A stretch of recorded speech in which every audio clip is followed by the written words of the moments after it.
Elma necəsən sən besetkada? Qardaş Şərvanın yanında gəlmişəm, biraz söhbət edək. Köhnə qardaşlarımız var. Bugün Rəşad gəlmişik Bağmanlı. Elmarın yanına. Burada gözəl yeməklər yedik. Vallahi.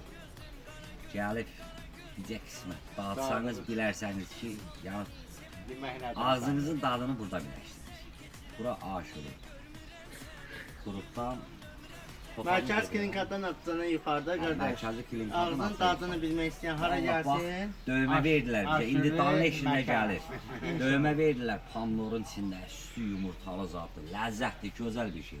Allah səni var eləsin. Mən həqiqətən mən gördüm ki, ağzımın dadını burada gördüm. Vallahi. İnşallah Ki, davamı siz gələr. belə, siz belə bir şərait Allah sizləri yaradın. var eləsin. Camaata Hörmətli olun. Qulluqdakı sübut. Sonuncu mahnıda Et yanı bizə.